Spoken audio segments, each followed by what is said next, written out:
الحمد لله نحمده ونستعينه ونستغفره ونعوذ بالله من شرور أنفسنا ومن سيئات أعمالنا من يهده الله فلا مضل له ومن يضلل فلا هادي له وأشهد أن لا إله إلا الله وحده لا شريك له وأشهد أن محمدا عبده ورسوله يا أيها الذين آمنوا اتقوا الله حق تقاته ولا تموتن إلا وأنتم مسلمون يا أيها الناس اتقوا ربكم الذي خلقكم من نفس واحدة وخلق منها زوجها وبث منهما رجالا كثيرا ونساء واتقوا الله الذي تساءلون به والأرحام إن الله كان عليكم رقيبا يا أيها الذين آمنوا اتقوا الله وقولوا قولا سديدا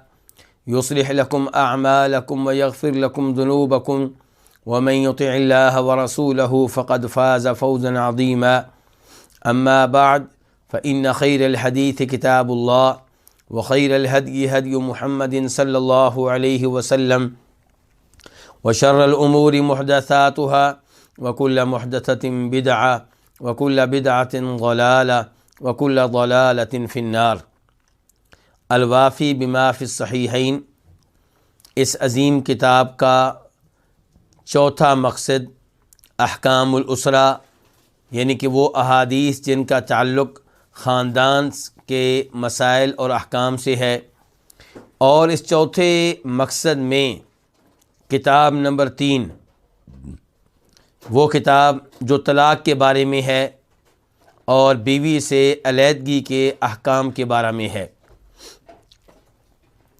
اور اس کتاب یعنی کتاب الطلاق کی پہلی فصل الطلاق والخلع والعدہ، یعنی کہ پہلی فصل طلاق کے بارے میں ہے اور خلع کے بارے میں ہے، جس کو آسانی کے لیے ہم اردو میں خلع کہہ دیتے ہیں، اور عدت کے بارے میں ہے۔ اور اس فصل کا پہلا باب طلاق الحائض، حیضہ عورت کو طلاق دینے کے بارے میں۔ وہ عورت جو حیض کی حالت میں ہو، جو اپنے مخصوص ایام میں ہو، ماہواری کے ایام میں ہو، اسے طلاق دی جائے تو اس طلاق کا کیا ہوگا، اس بارے میں عبداللہ بن عمر رضی اللہ عنہما کی حدیث آپ کے سامنے رکھی تھی، جس سے یہ معلوم ہوتا ہے کہ طلاق حیض کی حالت میں طلاق دینا ممنوع ہے۔ لیکن اگر کوئی طلاق دے بیٹھے، یہ غلط کام کر بیٹھے، تو اب اس کا کیا ہوگا؟ کیا اس طلاق کو شمار کیا جائے گا یا نہیں شمار کیا جائے گا؟ تو میں نے گزارش کی تھی کہ صحیح بات یہ ہے کہ اس طلاق کو شمار کیا جائے گا، اور یہ معلوم ہوتا ہے اس حدیث کے الفاظ سے جو میں نے آپ کے سامنے رکھی تھی، جو بخاری مسلم کی روایت ہے، اور یہ معلوم ہوتا ہے عبداللہ بن عمر کے اپنے اس قول سے کہ حسبت علی بتطلیقہ، کہ میرے اوپر ایک طلاق شمار کی گئی۔ اب اسی حدیث کے ضمن میں ایک اور روایت ہے جس کا تذکرہ کیا ہے کتاب کے مؤلف نے، اور وہ روایت کیا ہے؟ وفی روایت لمسلم، اور مسلم شریف کی ایک روایت میں ہے فکان ابن عمر اذا سئل عن الرجل یطلق امرأته وهي حائض یقول، اور مسلم شریف کی ایک روایت میں ہے کہ عبداللہ بن عمر جب ان سے کسی شخص کے بارے میں سوال ہوتا جس نے اپنی بیوی کو اس حال میں طلاق دی ہوتی کہ وہ حیض کی حالت میں تھی، یعنی کہ عبداللہ بن عمر سے پوچھا جاتا کہ ایک آدمی ہے، اس نے اپنی وائف کو تب طلاق دی جب کہ وائف حیض کی حالت میں تھی، ماہواری کے ایام میں تھی، اپنے مخصوص پیریڈ میں تھی، تو آپ اس بارے میں کیا کہتے ہیں؟ آپ کا فتویٰ کیا ہے؟ تو یقولو، وہ کہا کرتے تھے اما انت طلقتها واحدة او اثنتين، کہ اگر تو نے اسے ایک یا 2 طلاقیں دی ہیں۔ اما یہاں پہ اما کے معنی میں ہے کہ اگر تو نے اس کو، یعنی کہ اپنی وائف کو 1 یا 2 طلاقیں دی ہیں، تو پھر تو رجوع کرنا ممکن ہے، پھر تم اس سے رجوع کر سکتے ہو۔ یہ جو رجوع کر سکتے ہو، یہ الفاظ عبارت میں موجود نہیں ہیں، جو جملہ ہمارے سامنے ہے اس میں موجود نہیں ہے۔ لیکن یہ الفاظ یہاں پہ مقدر ہیں کیونکہ شروع میں آ گیا اما، یعنی کہ اگر. اب اگر کا جواب بھی یہاں پہ موجود ہے، جس کا تذکرہ اس لیے نہیں ہوا کہ سننے والا بھی جانتا ہے کہ یہاں پہ کیا مراد ہے. تو عبداللہ بن عمر کہہ رہے ہیں کہ اگر تم نے اسے ایک طلاق دی ہے یا 2 طلاقیں دی ہیں تو پھر کیا ہوگا؟ جواب کیا ہے کہ پھر تم اس سے رجوع کر سکتے ہو، پھر رجوع کرنا ممکن ہے، کیونکہ ابھی ایک طلاق ہوئی ہے یا دوسری طلاق ہوئی ہے، اور پہلی طلاق رجی ہوتی ہے، دوسری بھی رجی ہوتی ہے، یعنی کہ اس میں رجوع ہو سکتا ہے.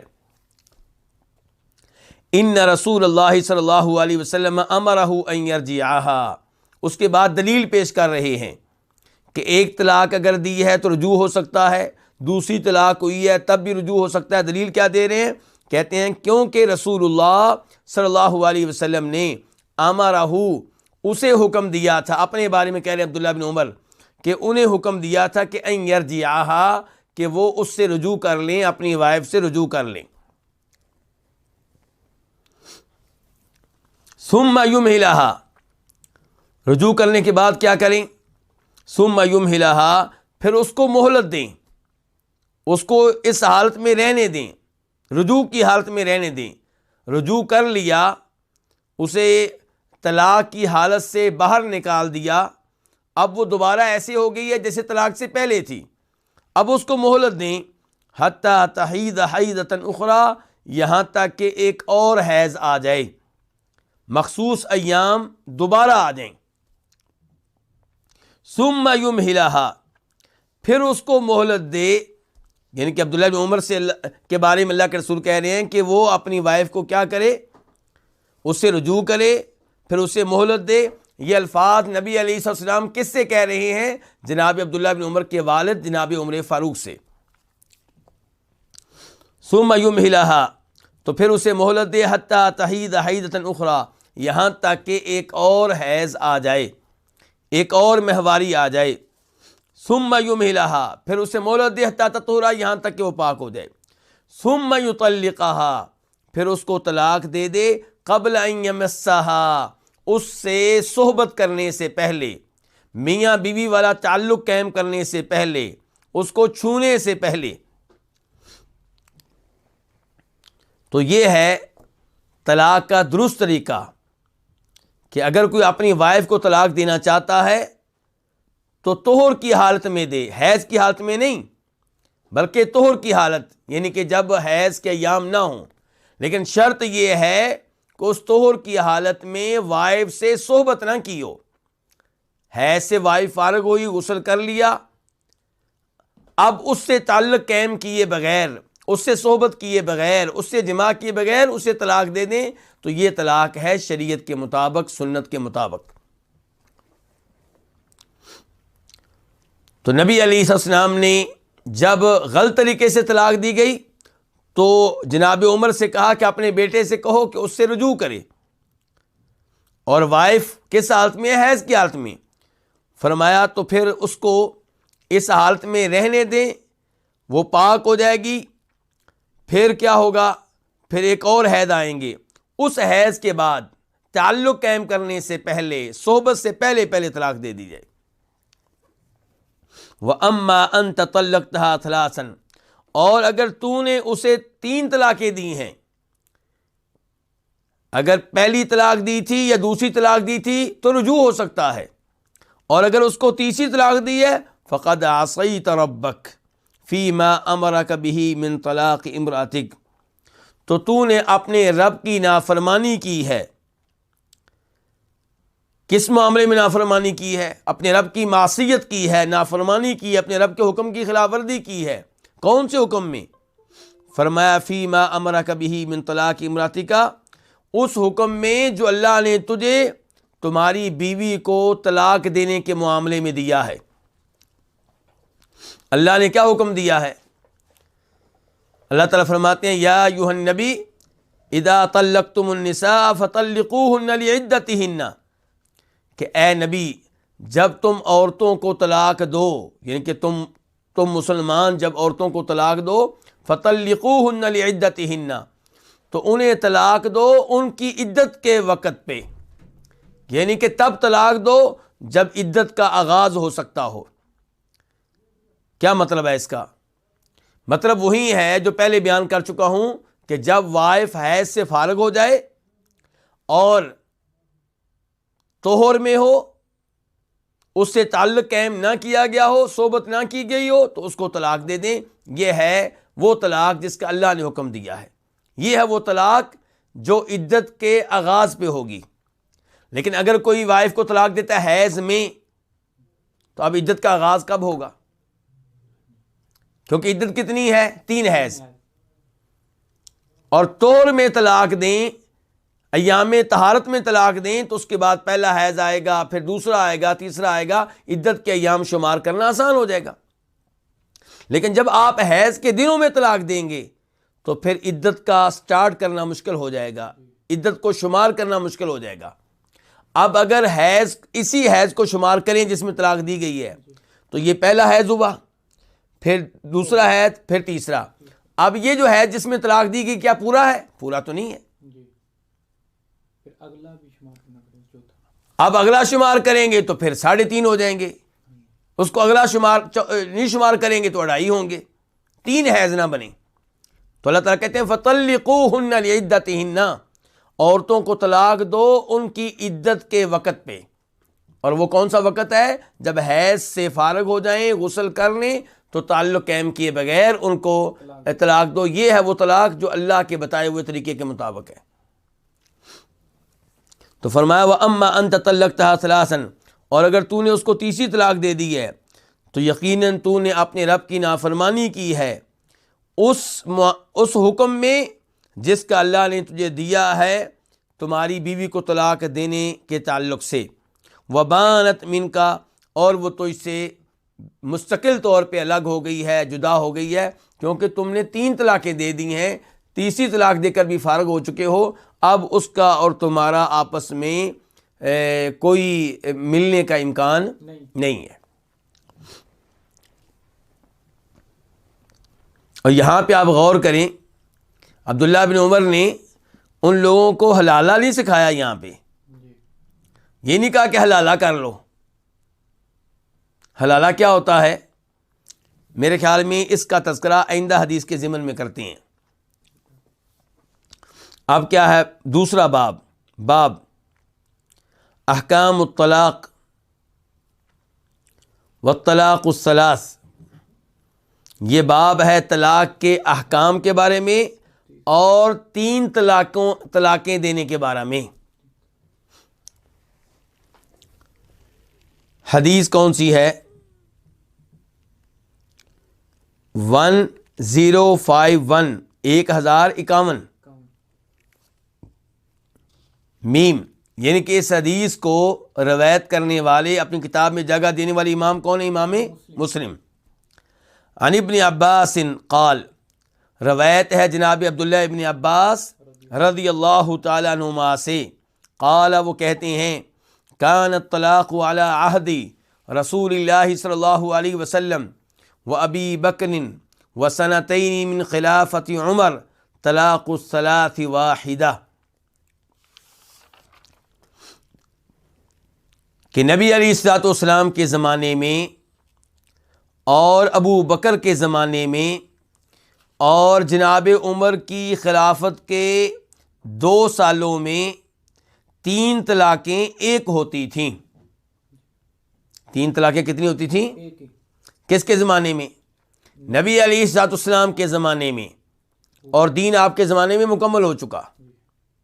لیکن مزید معلومات آپ کو دی جا رہی ہیں کہ جناب صدیق کے زمانے میں بھی وہی کچھ ہوتا رہا جو نبی علیہ الصلوۃ والسلام کے زمانے میں ہوتا رہا۔ وہ کیا؟ کہ 3 طلاقوں کو کتنا شمار کیا جائے گا؟ 1۔ پھر جناب عمر فاروق کا زمانہ آیا تو ان کے زمانے میں ابتدائی 2 سالوں میں 3 طلاقیں کتنی شمار ہوتی رہیں؟ 1۔ پھر کیا ہوا؟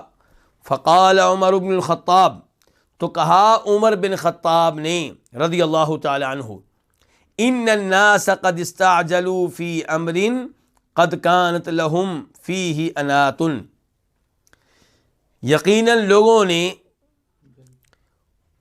جلدی کی ہے لوگوں نے جلد بازی کی ہے فی امرین، اس چیز کو واقعہ کرنے میں جس میں ان کو مہلت دی گئی تھی.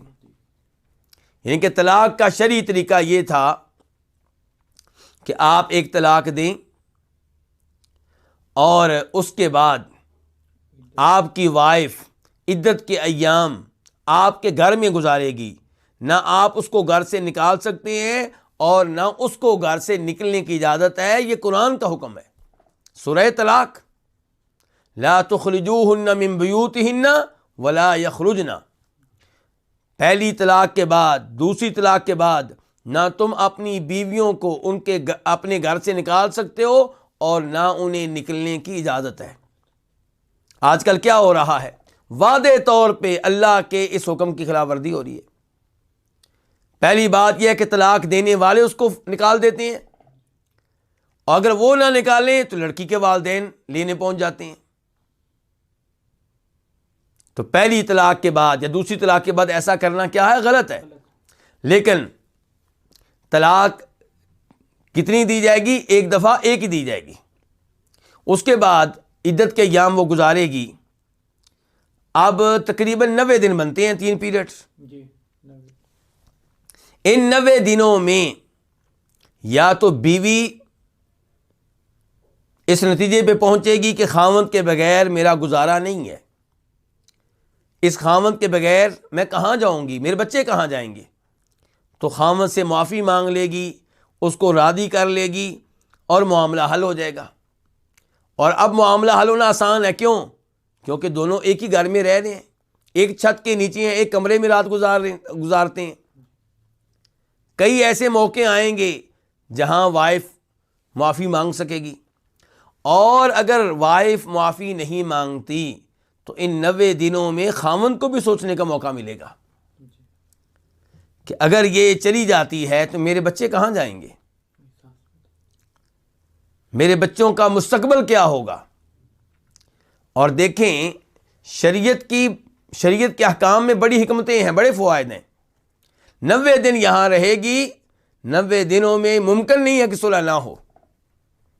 اگر شریعت پہ ہم عمل کریں تو بہت کم ایسا ہوگا کہ 90 دن یہ دونوں ایک گھر میں گزاریں اور صلح نہ ہو. جب حیض سے فارغ ہو کے غسل کر کے بیوی آئے گی تو خاوند اس موقع پہ ہو سکتا ہے سلام دعا شروع کر لے. اس کے علاوہ کئی موقع آتے ہیں. مثال کے طور پہ بیوی رو رہی ہے طلاق کی وجہ سے، صبح و شام خاوند کو ترس آ جائے گا. تو کہنے کا مطلب یہ ہے کہ شریعت نے کہا ہے کہ ایک موقع پہ کتنی طلاقیں دی جائیں؟ ایک. اب یہ عدت کے ایام ہیں، ان ایام میں رجوع ہو جائے الحمدللہ. اگر رجوع نہیں ہوتا، عدت کے ایام ختم ہو جاتے ہیں، تو اب بیوی اس گھر سے نکل کے اپنے والدین کے گھر چلی جائے. اب یہ دونوں آپس میں تعلق قائم نہیں کر سکتے، کیونکہ اب یہ اس کی بیوی نہیں رہی. یہ بھی کسی اور جگہ نکاح کر سکتا ہے، وہ بھی اپنے والد کی مرضی سے کہیں اور نکاح کر سکتی ہے. لیکن چونکہ طلاق ایک ہوئی ہے تو اب عدت کے بعد یہ نیا نکاح کر کے اکٹھے ہو سکتے ہیں. عدت کے ایام میں نکاح کے بغیر صلح ہو سکتی تھی، لیکن عدت کے بعد نیا نکاح ہو سکتا ہے. اور ایک اور فرق بتا دوں، عدت میں اگر خاوند رجوع کر لے تو رجوع ہو جائے گا، بیوی مانے یا نہ مانے. وَبُعُولَتُهُنَّ أَحَقُّ بِرَدِّهِنَّ فِي ذَلِكَ إِنْ أَرَادُوا إِصْلَاحًا. لیکن جب عدت کے ایام ختم ہو گئے، اب تبھی نیا نکاح ہوگا جب دونوں فریق راضی ہوں گے، جب یہ لڑکا بھی راضی ہو اور لڑکی کے ساتھ ساتھ لڑکی کا والد بھی راضی ہو، تو بہرحال نکاح ہو سکتا ہے. تو یہ ہے شریعت کی طرف سے نکاح کا طلاق کا طریقہ. تو اسی طرح اگر دوبارہ کبھی دوسری طلاق ہو گئی، پھر بھی یہی سسٹم ہوگا، یہی نظام ہوگا جو پہلی طلاق کا تھا. اور اگر کبھی تیسری طلاق ہو جاتی ہے تو پھر کہانی ختم، اور پھر بیوی عدت کے ایام خاوند کے گھر میں نہیں گزارے گی. پھر اپنے والدین کے پاس جا سکتی ہے، کیونکہ اب رجوع کا تو کوئی امکان نہیں رہا۔ تو یہ تھا وہ جس کی طرف جناب عمر فاروق اشارہ کر رہے ہیں کہ ان الناس، کہ بے شک لوگوں نے، قد استعجلوا، یقیناً جلد بازی کی ہے، فی امر، اس چیز میں، قد کانت لہم فیہ انات، جس میں ان کے لیے مہلت تھی، ان کو مہلت دی گئی تھی، بھئی ایک طلاق دو، پھر کبھی ضرورت پڑی دوسری طلاق دی جائے گی۔ لیکن اب جو بھی اٹھتا ہے 3 طلاقیں دیتا ہے۔ جناب عمر فاروق نے دیکھا کہ لوگوں نے 3 طلاقوں کو کھیل تماشا بنا لیا ہے، تو کیا کہا، میٹنگ کر رہے ہیں اپنے ساتھیوں سے، کہتے ہیں فلو امضیناہ علیہم، اگر ہم ان 3 کو ہی ان کے اوپر نافذ کر دیں، یعنی کہ یہ کیسا ہے، اگر ہم 3 ہی نافذ کر دیں تو یہ کیسا ہے۔ میٹنگ ہوئی، مشورہ ہوا، آخر میں کیا قرارداد پاس ہوئی، فامضاہ علیہم، چنانچہ جناب عمر فاروق نے ان 3 کو ہی ان پہ نافذ کر دیا، کہا آئندہ میں 3 کو 3 شمار کروں گا، آئندہ میں 3 کو 3 شمار کروں گا۔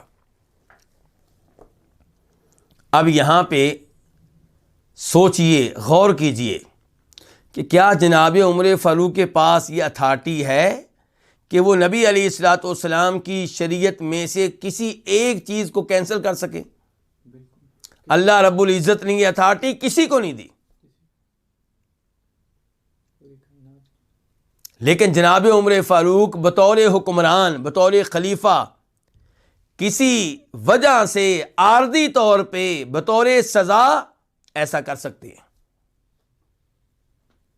اس کو کیا کہا جائے گا، تعزیری فیصلہ۔ اور یہ تعزیری فیصلے ایسا نہیں ہے کہ اس کے اوپر پوری زندگی آپ لگے رہیں اور قرآن کی آیت کو بھول جائیں، نبی علیہ السلام کی حدیث کو بھول جائیں، ایسا نہیں ہے۔ تو یہ جناب عمر فاروق کا تعزیری فیصلہ تھا بطور حکمران۔ اب آج کیا کرنا ہے، آج وہی شریعت رہے گی جو نبی علیہ السلام کے زمانے میں تھی۔ اگر کوئی کہے جی اجماع ہو چکا ہے تو ہم کہتے ہیں اجماع اللہ کے رسول کے زمانے میں نہیں ہوا۔ آپ کہیں گے جی اس نبی علیہ السلام کے زمانے میں تو اجماع نہیں ہو سکتا، چلیں جناب صدیق کے زمانے میں، جناب صدیق کے زمانے میں سب صحابہ کرام کا اتفاق تھا کہ 3 طلاقیں کتنی شمار ہوں گی، 1 شمار ہوگی۔ تو کہنے کا مطلب یہ ہے کہ یہاں پہ حدیث بھی ہے، یہاں پہ اجماع بھی ہے۔ تو اس لیے صحیح بات یہی ہے کہ 3 طلاقیں کتنی شمار ہوں گی، 1 شمار ہوں گی۔ البتہ کبھی بھی کوئی حکمران عارضی طور پہ بطور سزا 3 طلاقوں کو 3 شمار کرے تو یہ الگ معاملہ ہے۔ شریعت یہی ہے کہ 3 طلاقیں کتنی ہوتی ہیں، ایک ہی ہوتی ہے۔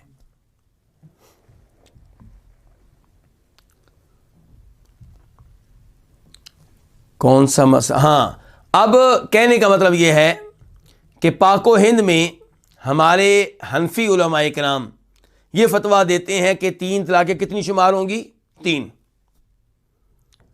اب گھر میں لڑائی جھگڑا ہو جاتا ہے، فطرتی سی بات ہے، لڑائی جھگڑا ہوا، وہ میاں بیوی جو سوچا کرتے تھے کہ پوری زندگی ہم نے ایک ساتھ گزارنی ہے اور کبھی بھی جدا نہیں ہونا، لیکن کبھی کوئی گھر میں اختلاف ہو گیا، 3 طلاقیں دے بیٹھا۔ اب کیا ہوگا، حنفی علماء کرام کہتے ہیں 3 کی 3 واقع ہوں گی۔ آپ کوئی راستہ نکالیں، ہمارے بچے ہیں، ہم کہاں جائیں گے، مولوی صاحب دیکھیں ہمارا کیا بنے گا۔ تو پھر مولوی صاحب کیا کہتے ہیں کہ حلالے کا راستہ ہے۔ حلالے کا مطلب کیا ہے کہ آپ کی وائف کا عارضی طور پہ کسی اور سے نکاح کیا جائے گا۔ کیسے کیا جائے گا، عارضی طور پہ، پلاننگ کے تحت۔ پلاننگ ہوگی پہلے سے کہ عارضی نکاح ہے، یعنی کہ ہم نے اس کے بعد طلاق لینی ہے۔ وہ جس سے نکاح ہو رہا ہوتا ہے اس سے بھی طے کر لیا جاتا ہے کہ آپ نے طلاق دینی ہے۔ اب عارضی نکاح ہوتا ہے 1 ہفتے کے لیے، 1 رات کے لیے، 1 مہینے کے لیے، پھر اس سے کہتے ہیں بھی طلاق دے دو، وہ طلاق دے دیتا ہے۔ اب اس لڑکی کا اس پہلے خاوند سے جس نے 3 طلاقیں دی ہیں کیا کرتے ہیں، نکاح کر دیتے ہیں۔ کہتے ہیں جی اب یہ حلال ہو گئی، حلالہ یعنی کہ اب یہ حلال ہوگی کس کے لیے، پہلے خاوند کے لیے۔ دیکھیں اللہ رب العزت نے قرآن حکیم میں یہ کہا تھا کہ فَإِن طَلَّقَهَا فَلَا تَحِلُّ لَهُ مِن بَعْدُ حَتَّى تَنكِحَ زَوْجًا غَيْرَهُ، اگر کوئی اپنی وائف کو تیسری اور آخری طلاق بھی دے دے تو اب یہ لڑکی اس کے لیے حلال نہیں ہے حتیٰ کہ یہ نکاح کرے کسی اور سے، حتیٰ کہ یہ نکاح کرے کس سے؟ کسی اور سے۔ اچھا، قرآن نے کون سا نکاح کہا ہے؟ شرعی نکاح یا یہ پلاننگ کے تحت کیا ہوا نکاح، عارضی نکاح؟ شرعی نکاح۔ قرآن جب نکاح کی بات کرے گا وہ شرعی نکاح ہوگا۔ تو شرعی نکاح کون سا ہوتا ہے؟ جو 4 دن کے لیے ہوتا ہے۔ شرعی نکاح وہ ہوتا ہے جو ہمیشہ ہمیشہ کے لیے ہوتا ہے۔ تو شرعی نکاح کسی اور جگہ کرے یہ اس نیت سے کہ میں نے ہمیشہ اب اس کے ساتھ ہی رہنا ہے، لیکن وہاں پہ کوئی مسئلہ ہو جائے، مثال کے طور پہ وہ فوت ہو جائے، تو اب یہ پہلے خاوند سے نکاح کر سکتی ہے، یا نباہ نہ ہو سکے اور تعلقات وہاں پہ خراب ہو جائیں، وہاں سے بھی طلاق مل جائے، پھر یہ پہلے خاوند سے نکاح کر سکتی ہے۔ تو یہ شریعت نے کہا تھا، لیکن یہاں پہ چور راستہ نکال لیا گیا کہ نکاح کر لیا جاتا ہے عارضی طور پہ 1 رات کے لیے، 1 ہفتے کے لیے، اور پھر کہتے ہیں کہ اب یہ پہلے خاوند کے لیے حلال ہو چکی ہے۔ نبی علیہ الصلوۃ والسلام کی احادیث کو اس مسئلے میں نظر انداز کر دیا جاتا ہے، ورنہ امام ترمذی، امام ابن ماجہ روایت کرتے ہیں کہ فرمایا نبی علیہ الصلوۃ والسلام نے اللہ کی لعنت ہے اس پہلے خاوند پہ جو طلاقیں دینے کے بعد اب حلالہ کروا رہا ہے، اور اس شخص پہ جو نکاح کر رہا ہے اس لیے تاکہ میں اس لڑکی کو پہلے خاوند کے لیے حلال کر دوں۔ لعنت پہلے پہ جو حلالہ کروا رہا ہے اور دوسرا جو حلالہ کر رہا ہے۔ اور ایک روایت میں ہے کہ آپ نے فرمایا یہ دوسرا جو شخص ہے یہ کرائے کا سانڈ ہے۔ اور پھر کون سی ایسی لڑکی ہے جو مسلمان ہو، غیرت مند ہو، با حیا ہو، جو برداشت کرے گی کہ میرے ساتھ حلالہ کیا جائے؟ 1 رات کے لیے کوئی اور مرد میرے پاس آئے، مجھ سے میاں بیوی والا تعلق قائم کرے، کوئی بھی غیرت مند لڑکی یہ برداشت نہیں کرتی۔ بلکہ کراچی کا واقعہ ہے کہ وہاں پہ میاں بیوی ایک ادارے میں آئے، اس ادارے میں جہاں فتویٰ یہ دیا جاتا تھا کہ ایک موقع کی 3 طلاقیں کتنی ہوتی ہیں؟ 1 ہوتی ہے۔ کہنے لگے جی ہمیں پتہ چلا کہ آپ یہ فتویٰ دیتے ہیں، اور اگر آپ لوگ ہمیں نہ ملتے تو ہم سوچ رہے تھے کہ دین اسلام چھوڑ دیں۔ کیوں؟ کیونکہ ہمیں فتویٰ دیا جا رہا تھا کہ حلالہ ہوگا، اور یہ چیز نہ مجھے برداشت ہے نہ میری بیوی کو، اور ہم حیران تھے کہ کیا ایسا بھی کوئی دین ہو سکتا ہے جس میں یہ بات بتائی جائے۔ آپ سوچئے غلط فتوے کے کیا نتائج ہوتے ہیں۔ تو اس لیے یہ حلالہ جو ہے یہ جائز نہیں ہے۔ اس حلالے کی بجائے اس بدکاری کی بجائے درست فتویٰ کیوں نہیں دیتے کہ نبی علیہ السلام کے زمانے میں 3 طلاقیں 1 ہوتی تھیں، یہ فتویٰ دیں اور میاں بیوی کو دوبارہ سنبھلنے کا موقع دیں۔ حدیث نمبر 1052 قاف۔ اس حدیث کو روایت کرنے پہ اتفاق ہوا ہے امام بخاری اور امام مسلم کے مابین، دونوں نے اس حدیث کو اپنی اپنی کتاب میں جگہ دی ہے۔ عن عائشہ رضی اللہ عنہا، روایت ہے ام المؤمنین عائشہ رضی اللہ تعالی عنہا سے، ان رفاعۃ القرظی طلق امرأته فبت طلاقها، کہ بے شک رفاعہ قرظی نے اپنی بیگم کو طلاق دی، فبت طلاقها، اور اسے کون سی طلاق دی؟ آخری طلاق، فیصلہ کن طلاق دے دی، آخری طلاق دے دی، یعنی کہ جس کے بعد دونوں ایک دوسرے سے ہمیشہ ہمیشہ کے لیے الگ ہو گئے۔ فتزوجها بعدہ عبد الرحمن ابن الزبیر، یہ لکھا ہوا ہے زبیر، جبکہ یہ زبیر لفظ نہیں ہے بلکہ کیا ہے، زبیر۔ فتزوجها بعدہ عبد الرحمن ابن الزبیر، تو اس کے بعد یعنی کہ اس تیسری طلاق کے بعد اس سے شادی کر لی، کس سے؟ رفاع کی وائف سے۔ بات کیا ہو رہی ہے کہ رفاع قرظی نے اپنی وائف کو آخری طلاق بھی دے دی، فتزوجہا، تو اس سے شادی کر لی، بعد اس کے بعد، کس کے بعد؟ رفاع کے بعد یا اس طلاق والے معاملے کے بعد؟ کس نے شادی کر لی؟ عبد الرحمن بن زبیر نے۔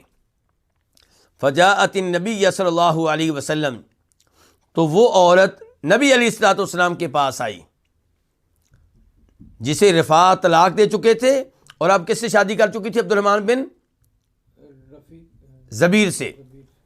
فقالت، اس نے کہا، یا رسول اللہ، اے اللہ کے رسول، انہا کانت عند رفاع، کہ بے شک وہ تھی، اپنے بارے میں عورت کہہ رہی ہے کہ وہ تھی رفاع کے پاس، فطلقہا آخر ثلاث تطلیقات، تو اس نے اسے 3 طلاقوں میں سے آخری طلاق بھی دے دی ہے۔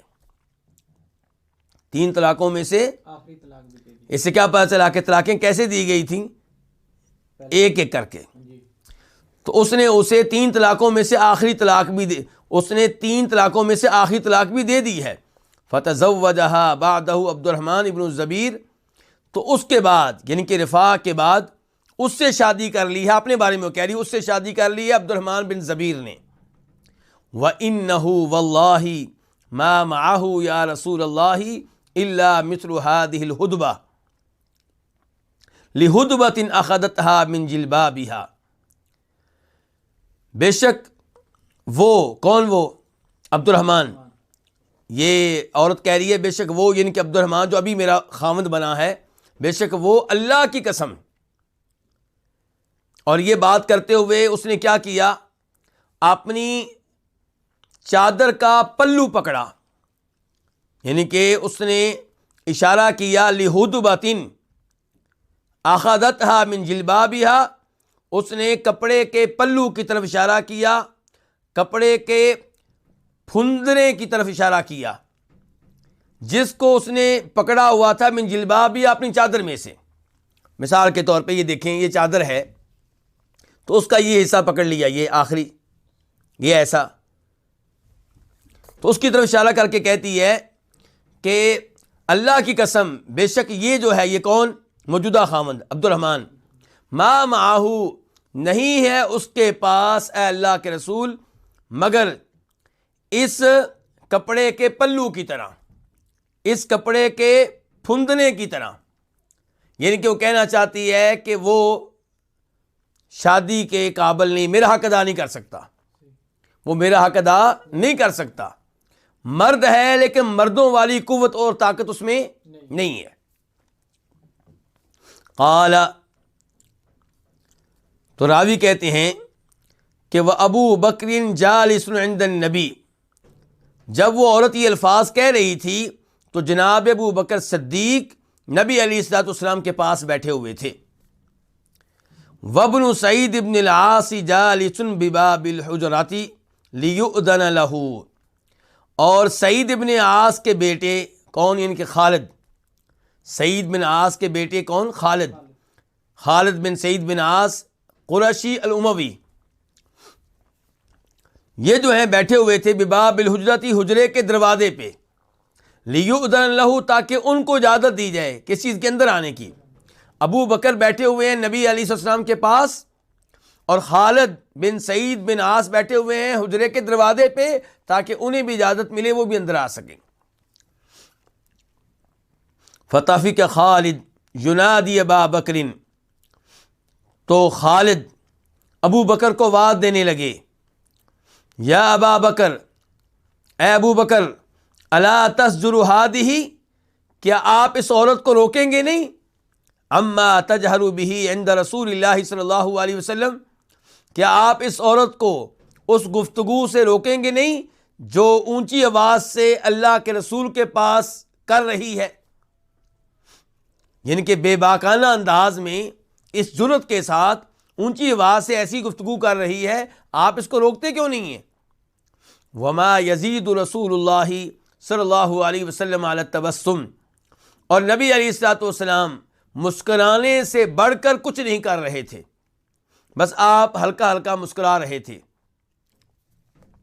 ثم قال، پھر آپ نے کہا، لعلک تریدین ان ترجعی الی رفاعہ، شاید کہ تم رفاع کی طرف واپس جانا چاہتی ہو، یعنی کہ یہ جو تم باتیں کر رہی ہو کہ پہلے میرا خاوند رفاع تھا، اس نے 3 طلاقوں میں سے آخری طلاق بھی دے دی، عبد الرحمن سے میری شادی ہوئی، عبد الرحمن سے میرا نکاح ہوا، اور وہ تو ایسے ہے کہ جیسے نہ مرد ہو، اس کے پاس مردوں والی قوت و طاقت ہی نہیں ہے۔ کیا تم چاہتی ہو کہ دوبارہ رفاع کے پاس واپس چلی جاؤ؟ تمہارے یہ ارادے ہیں؟ لا، اس کے پاس تم اس وقت تک واپس نہیں جا سکو گی، حتیٰ تذوقی عسیلتہ، یہاں تک کہ تم اس کا مزہ چکھ لو، ویذوق عسیلتک، اور وہ تمہارا مزہ چکھ لے۔ یعنی کہ جب تک میاں بیوی والے تعلقات اچھی طرح قائم نہیں ہوں گے، تب تک طلاق لے کر تم اس کے پاس نہیں جا سکتی۔ تو یہاں پہ دیکھیے، انہوں نے نکاح کیا، عبد الرحمن سے شرعی نکاح کیا، کس نیت سے کیا کہ ان کے ساتھ رہنا ہے، لیکن اب شاید وہ پسند نہیں آ رہے، اور اب یہ چاہتی ہیں کہ رفاع کے پاس واپس چلی جاؤں اور میاں بیوی والا تعلق قائم کیے بغیر ہی چلی جاؤں، اللہ کے رسول جدائی کروا دیں، طلاق دلوا دیں، اور فتویٰ مل جائے کہ میں پہلے خاوند کے پاس جا سکتی ہوں۔ تو فرمایا نبی علیہ السلام نے، نہیں، جب تک کہ دوسرے خاوند کے ساتھ میاں بیوی والا تعلق قائم نہیں ہوگا، تب تک طلاق لے کر اس کے پاس نہیں جا سکو گی۔ تو اس حدیث سے دیگر مسائل کے علاوہ یہ مسئلہ بھی معلوم ہوا کہ صحابہ کرام رضوان اللہ علیہم اجمعین کے زمانے میں اور نبی علیہ السلام کے زمانے میں طلاق کے بعد دوسری شادی کرنا کوئی جرم نہیں تھا، بلکہ ایسا ہوتا تھا کہ اگر طلاق ہو گئی ہے تو اس عورت کا کہیں اور نکاح کر دیا جاتا۔ اور یہ بھی پتہ چلا کہ طلاقیں اس زمانے میں کیسے دی جاتی تھیں، ایک ایک کر کے، وقفے سے۔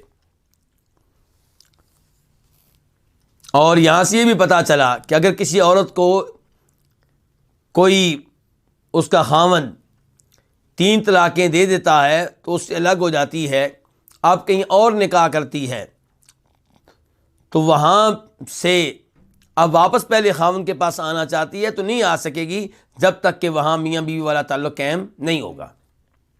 اور دیگر احادیث کی روشنی میں میں نے یہ بھی مسئلہ واضح کیا ہے کہ یہ دوسرا نکاح شرعی نکاح ہونا چاہیے، اس دوسرے خاوند کے ساتھ پوری زندگی گزارنے کی نیت سے ہونا چاہیے، اس لیے نہیں کہ اس کے ساتھ نکاح کرنا ہے، میاں بیوی والا ایک دفعہ تعلق قائم کرنا ہے اور پھر طلاق لے کے پہلے خاوند کے پاس پہنچ جانا ہے، ایسا نہیں ہونا چاہیے۔ غیرت مند عورت کبھی یہ برداشت نہیں کرے گی، وہ چاہے گی کہ اس سے بہتر ہے کہ میں زندگی بغیر نکاح کے گزار لوں یا دوسرے خاوند کے ساتھ گزار لوں، لیکن دوسرے خاوند کے ساتھ تعلق قائم ہو کے رات کے لیے پھر پہلے خاوند کے پاس پہنچ جاؤں، ایسا کوئی بھی غیرت مند عورت برداشت نہیں کرتی۔ اس کے بعد باب نمبر 3، باب العدہ، یہ باب کس کے بارے میں ہے؟ عدت کے بارے میں ہے۔ حدیث نمبر 1053، 1053 قاف، یعنی کہ اس حدیث کے بیان کرنے پہ اتفاق ہے کس کا؟ امام بخاری کا اور امام مسلم کا۔ راوی کون ہے؟ عن ابی سلمہ، ابو سلمہ بن عبد الرحمن بن عوف رضی اللہ تعالیٰ عنہ، یعنی کہ عبد الرحمن بن عوف کے بیٹے۔ عبد الرحمن بن عوف کون سے؟ جو عشرہ مبشرہ میں سے ہیں، جن کو دنیا میں جنت کی خوشخبری ملی، ان کے بیٹے ہیں یہ ابو سلمہ۔ ابو سلمہ کہتے ہیں جاء رجل، ایک آدمی آیا، الی ابن عباس، کس کے پاس آیا؟ عبداللہ بن عباس کے پاس آیا رضی اللہ تعالیٰ عنہ۔ وابو ہریرہ جالس عندہ جب کہ ابو ہریرہ ان کے پاس بیٹھے ہوئے تھے. کن کے پاس؟ عبداللہ ابن عباس کے پاس. تو کتنے صحابی بیٹھے ہوئے ہیں؟ 2. اور ابو سلمہ کون ہے؟ یہ تابعی ہیں. فقال، تو اس نے کہا، کس نے؟ وہ آنے والے آدمی نے کہا، افتنی فی امرأۃ ولدت بعد زوجها ب40 لیلہ، مجھے فتویٰ دیجئے، مجھے بتائیے اس عورت کے بارے میں جس نے اپنے خاوند کے فوت ہونے کے 40 راتوں کے بعد بچہ جنم دے دیا. خاوند کو فوت ہوئے کتنے دن ہوئے ہیں؟ 40. کتنی راتیں گزری ہیں؟ 40. اب اس کے ہاں بچہ پیدا ہو گیا. اس کا مطلب یہ خاوند فوت ہوا تو کس حالت میں تھی؟ حمل کی حالت میں تھی. تو اب جب کہ بچہ پیدا ہو گیا، سوال یہ ہے کہ کیا اس کی عدت ختم ہوئی یا نہیں ہوئی؟ یہ سوال کیوں کیا جا رہا ہے؟ سوال اس لیے کیا جا رہا ہے کہ ہم سب جانتے ہیں کہ وہ عورت جس کا خاوند فوت ہو جائے اس کی عدت کیا ہے؟ 4 مہینے 10 دن. والذین توفون منکم ویذرون ازواجا یتربصن بانفسہن 4 اشہر وعشرہ. سورہ بقرہ میں اللہ فرماتے ہیں کہ جن عورتوں کے خاوند فوت ہو جائے ان کی عدت کتنی ہے؟ 4 مہینے 10 دن. دوسری جانب اللہ تعالیٰ کہتے ہیں سورہ طلاق میں، وَأُولَاتُ الْأَحْمَالِ أَجَلُهُنَّ أَن يَضَعْنَ حَمْلَهُنَّ، حمل والی عورتیں ان کی عدت کتنی ہے؟ وضع حمل، یعنی کہ ولادت، بچے کا پیدا ہو جانا. حمل جو ہے وہ جب بچہ بن جائے، پیدا ہو جائے تو عدت ختم ہوئی. اب یہاں پہ یہ جو عورت ہے اس کا خاوند فوت ہوا ہے، اب اس کی عدت کون سی ہوگی؟ کیا اس کی عدت 4 مہینے 10 دن ہوگی یا اس کی عدت وضع حمل ہوگی، ان کے بچے کا پیدا ہونا؟ کیا ہوگی؟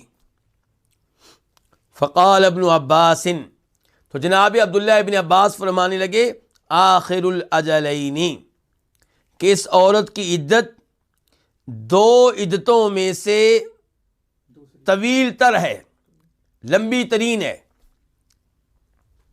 یعنی کہ یہ فتویٰ دے رہے ہیں کہ ایسی عورت جس کا خاوند فوت ہو جائے اور وہ حمل کی حالت میں ہو، اس کی عدت کون سی ہوگی؟ جو دور کی ہوگی، کیونکہ 2 عدتیں جمع ہو گئی ہیں. ایک آیت کہہ رہی ہے کہ عدت کیا ہے؟ 4 مہینے 10 دن، اور دوسری آیت کہہ رہی ہے کہ عدت کیا ہے؟ بچے کا پیدا ہو جانا، وضع حمل. اب ہم کیا فتویٰ دیتے ہیں؟ وہ کہتے ہیں ہمارا فتویٰ یہ ہے کہ 2 میں سے جو دور کی عدت ہے اس پہ عمل ہوگا. کیا مطلب ہے اس کا؟ کہ اگر بچہ پیدا ہو گیا ہے 4 مہینے 10 دن سے پہلے تو ہم کہیں گے تمہاری عدت ختم نہیں ہوئی، کیونکہ ابھی دوسری عدت باقی ہے اور وہ دور کی ہے. 4 مہینے 10 دن تک تم انتظار کرو. اور اگر کسی عورت کے ہاں ولادت لیٹ ہے، 4 مہینے 10 دن پورے ہو گئے اور ابھی بچہ پیدا نہیں ہوا، تو ہم کہیں گے 4 مہینے 10 دن گزرنے کے باوجود تمہاری عدت مکمل نہیں ہوئی، تمہاری عدت یہ ہے کہ بچہ پیدا ہو جائے، وضع حمل ہو جائے. دور کی عدت جو ہے وہ ہوگی. تو آپ پھر یہاں پہ کیا فتویٰ دے رہے ہیں کہ یہ عورت ابھی نکاح نہیں کر سکتی. 40 دن ان کے بعد بچہ پیدا ہو گیا ہے، بچہ جلدی پیدا ہو گیا ہے، اور ایک اور عدت ہے وہ دور کی ہے یہاں پہ، اور وہ کیا ہے؟ 4 مہینے 10 دن. تو کہا آخر الاجلین، 2 عدتوں میں سے دور کی جو عدت ہے اس پہ عمل ہوگا. یہ فتویٰ کس نے دیا ہے؟ عبداللہ بن عباس، صحابی رسول، بہت بڑے مفسر. قلت انا، تو میں نے کہا. یہ کون کہہ رہے ہیں؟ ابو سلمہ کہہ رہے ہیں، حدیث کے راوی تابعی جو ہے عبد الرحمن بن عوف کے بیٹے. وہ کہتے ہیں میں نے کہا وَأُولَاتُ الْأَحْمَالِ أَجَلُهُنَّ أَن يَضَعْنَ حَمْلَهُنَّ، کہ اللہ تعالیٰ فرماتے، ایت پڑھی یعنی کہ اللہ تعالیٰ فرماتے ہیں حمل والی عورتیں ان کی عدت یہ ہے کہ وہ وضع حمل کر لیں، بچے کو پیدا کر لیں. یعنی کہ جب بچہ پیدا ہو جائے گا اس کے ساتھ ہی ان کی عدت ختم ہو جائے گی. اب ایک طرف کون ہے؟ صحابی، دوسری طرف کون ہے؟ تابعی. اور تابعی نے اپنے موقف کے حق میں کیا پڑھا ہے؟ قرآن کی آیت پڑھی ہے. قال ابو ہریرہ، جناب ابو ہریرہ کہنے لگے انا مع ابن اخی، میں اپنے بھتیجے کے ساتھ ہوں. یعنی ابا سلمہ، بھتیجے سے مراد کس کو لے رہے تھے؟ ابو سلمہ کو. یعنی کہ عبداللہ بن عباس سے کہہ رہے ہیں کہ یہاں پہ میں آپ کے ساتھ نہیں ہوں، میں ابو سلمہ کے ساتھ ہوں. اور یہاں پہ وہ لوگ بھی غور و فکر کریں جو جناب ابو ہریرہ کے بارے میں فضول قسم کی باتیں کرتے رہتے ہیں. کئی لوگ کہتے ہیں جناب ابو ہریرہ محدث تھے، حدیثیں ان کو یاد تھیں لیکن فقیہ نہیں تھے. احادیث سے مسئلے کیسے اخذ کرتے ہیں، ایک مسئلے کو دوسرے پہ کیسے قیاس کرتے ہیں، شریعت کے اصول کیا ہیں، ان معاملات میں ابو ہریرہ نعوذ باللہ وہ کہتے ہیں کہ پیچھے تھے. اس لیے ایسے لوگ کیا کرتے ہیں، جب کبھی وہ دیکھتے ہیں کہ کوئی حدیث ان کے مسلک سے ٹکرا رہی ہے، ان کے اصولوں سے ٹکرا رہی ہے، تو کہہ دیتے ہیں جی یہ حدیث یہاں پہ نہیں لی جائے گی. کیوں؟ کیونکہ اس کے راوی ابو ہریرہ ہیں اور یہ غیر فقیہ ہیں. کیا کہہ دیتے ہیں کہ یہ غیر فقیہ ہیں، اور یہ بڑے افسوس کا مقام ہے. تو یہاں پہ دیکھیے عبداللہ ابن عباس کو تو سب فقیہ مانتے ہیں، تو عبداللہ ابن عباس کا فتویٰ اور ہے، ابو ہریرہ کا فتویٰ اور ہے. آپ دیکھتے ہیں کس کا ٹھیک نکلتا ہے. کیا اس صحابی کا ٹھیک نکلتا ہے جس کو ہم سب فقیہ مانتے ہیں، یا اس صحابی کا ٹھیک نکلتا ہے جس کو یہ لوگ فقیہ نہیں مانتے؟ ہم تو الحمدللہ ان کو بھی فقیہ مانتے ہیں. ہمارے نزدیک یہ ہے کہ فقہ کا مطلب کیا ہے؟ سمجھنا، مسائل کو اخذ کرنا، احکام کو اخذ کرنا. تو بھئی آپ احکام کہاں سے اخذ کریں گے؟ قرآن سے اور احادیث سے. چلیں قیاس کرنا ہے، قیاس کس پہ کریں گے؟ قرآن کی کسی آیت پہ یا کسی حدیث پہ. تو جو قرآن کا صحیح معنوں میں عالم ہوگا، احادیث کا صحیح معنوں میں عالم ہوگا، وہی سب سے بڑا فقیہ ہوگا. اور جو قرآن کی دولت سے محروم ہو یا احادیث میں پیچھے ہو، وہ فقیہ کیسے ہو سکتا ہے؟ تو ابو ہریرہ کہتے ہیں میں یہاں کس کے ساتھ ہوں؟ اپنے بھتیجے کے ساتھ. مراد کس کو لے رہے ہیں؟ ابو سلمہ کو. فَأَرْسَلَ ابْنُ عَبَّاسٍ غُلَامَهُ قُلَيْبًا إِلَىٰ أُمِّ سَلَمَةَ، چنانچہ عبداللہ ابن عباس نے اپنے غلام قریب کو بھیجا ام سلمہ کی طرف، یسألوها، کہ وہ ان سے سوال کرے، ان سے پوچھے اس مسئلے کے بارے میں. اچھا جی، یہاں پہ ایک اور بات، آج کل یہ بھی لوگوں میں بڑی بات عام ہے، کہتے ہیں سارے مسلک ہی ٹھیک ہیں اپنی اپنی جگہ پہ. یعنی کہ جو آدمی کہے یہ کام جائز ہے وہ بھی ٹھیک ہو گیا، جو کہے یہ کام ناجائز ہے وہ بھی کیا ہو گیا؟ ٹھیک ہو گیا. ہمارا موقف یہ ہے کہ ٹھیک وہ ہے جو قرآن و حدیث کے مطابق ہو، دوسرا موقف غلط ہے. اور ہم یہ نہیں کہتے کہ فقہ شافی نعوذ باللہ ساری کی ساری غلط ہے. ہم یہ نہیں کہتے فقہ مالکی ساری کی ساری غلط ہے. ہم یہ نہیں کہتے فقہ حنبلی ساری کی ساری غلط ہے. ہم یہ نہیں کہتے کہ فقہ حنفی ساری کی ساری غلط ہے. بلکہ حق ان میں کیا ہے؟ بکھرا ہوا ہے. کسی جگہ حق پہ ہوتے ہیں مالکی، کسی جگہ حق پہ ہوتے ہیں شافی، اور کسی جگہ حنبلی اور کسی جگہ حنفی. تو آپ ہر مسئلے میں حق کو کیسے پا سکتے ہیں؟ جب آپ کیا ہو جائیں؟ نیوٹرل ہو جائیں، غیر جانبدار ہو جائیں، غیر متعصب ہو جائیں، تو پھر آپ کو حق ملے گا. اور اگر آپ اپنے آپ کو پابند کر لیں گے کسی ایک مسلک کا، تو پھر وہ مسلک جن مسائل میں قرآن و حدیث سے ٹکرا رہا ہے، وہاں پہ بھی آپ کو قرآن و حدیث چھوڑ کے اس مسلک کی تائید کرنا پڑے گی. تو اب کہنا میں یہ چاہتا ہوں کہ وہ لوگ کیا کہتے ہیں؟ وہ کہتے ہیں جی وہ بھی امام، وہ بھی امام، وہ بھی امام، جو انہوں نے کہہ دیا وہ ٹھیک، جو انہوں نے کہہ دیا وہ بھی ٹھیک. تو اب اگر ایسا کرنا جائز ہوتا تو صحابہ کرام سے بڑا امام کون ہے؟ اب چاہیے تھا نا کہ ابو ہریرہ کہتے بھائی عبداللہ ابن عباس جو آپ کہہ رہے ہیں آپ بھی امام ہیں وہ بھی ٹھیک ہے، جو میں کہہ رہا ہوں میں بھی صحابی ہوں وہ بھی ٹھیک ہے، دونوں مسئلے ہی ٹھیک ہیں، جو کہہ رہا ہے جائز ہے وہ بھی ٹھیک، جو کہتا ہے ناجائز ہے وہ بھی ٹھیک۔ لیکن الحمدللہ دین اسلام میں ایسا نہیں ہے، دین بالکل واضح ہے، سورج کی طرح روشن ہے۔ تو یہاں پہ دیکھیے عبداللہ ابن عباس نے اپنے غلام قریب کو بھیجا کس کی طرف؟ ام سلمہ کی طرف، یسألوہا، تاکہ وہ ان سے مسئلہ پوچھیں۔ فقالت، تو انہوں نے کہا، کنہوں نے؟ ام سلمہ نے کہا، قتل زوج سبیعۃ الاسلمیہ، کہ سبیعہ الاسلمیہ کا خامن قتل ہوا، وہی حبلہ، جبکہ یہ حمل کی حالت میں تھیں۔ کون؟ سبیعہ، سبیعہ بنت حارث، جن کا تعلق اسلم قبیلے سے ہے، ان کا خامن فوت ہوا، اور خامن کے بارے میں آتا ہے کہ شاید وہ سعد بن خولہ تھے، تو تب یہ حمل کی حالت میں تھیں۔ فوضعت بعد موتہ ب40 لیلہ، تو انہوں نے خامن کے فوت ہونے کے 40 دنوں کے بعد، 40 راتوں کے بعد بچہ جنم دے دیا، بچہ جنم دے دیا۔ فخطبت، تو انہیں نکاح کا پیغام بھیجا گیا، ولادت کے بعد ان کو کسی نے نکاح کا پیغام بھیج دیا۔ فأنکحہا رسول اللہ صلی اللہ علیہ وسلم، تو رسول اللہ صلی اللہ علیہ وسلم نے ان کا نکاح کر دیا، ان کو نکاح کرنے کی اجازت دے دی۔ وکان ابو السنابل فی من خطبہا، اور ابو السنابل ان میں سے تھے جنہوں نے ان کو نکاح کا پیغام بھیجا تھا۔ اس کے بعد والی روایت بھی پڑھ لیتے ہیں کیونکہ اس کا بھی اسی مسئلے سے تعلق ہے۔ حدیث نمبر 1054 1054 خا، اس حدیث کے روایت کرنے والے کون ہیں؟ امام بخاری۔ عن المسور بن مخرمہ، روایت ہے مسور بن مخرمہ سے، یہ چھوٹے صحابی ہیں۔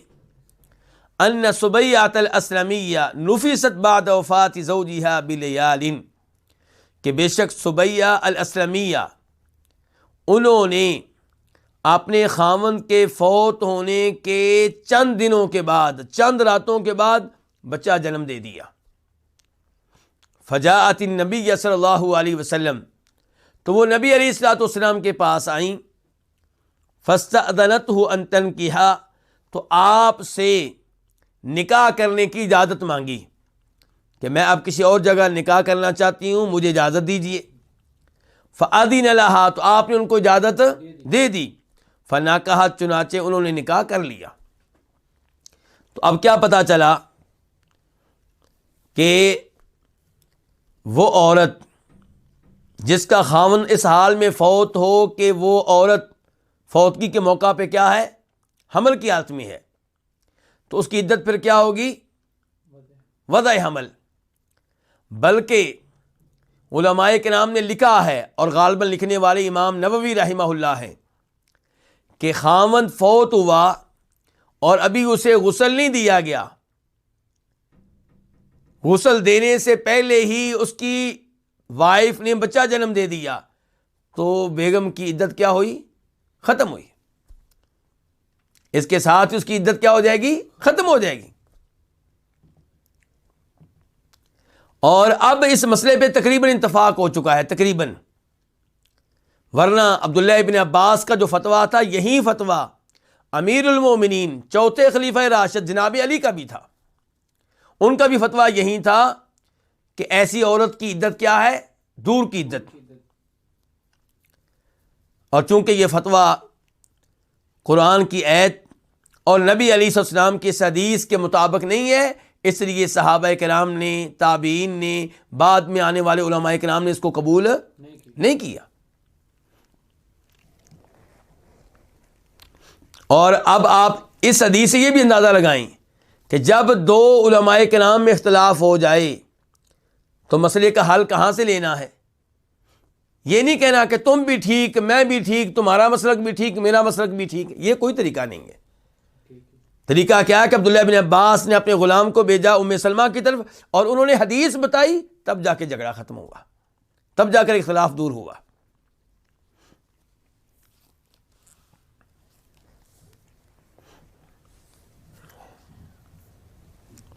اور اس حدیث سے آپ یہ بھی اندازہ کریں کہ عدت ختم ہوتے ہی نکاح کے پیغامات آئے اور انہوں نے نکاح کر لیا، کسی نے اس کو ایشو نہیں بنایا۔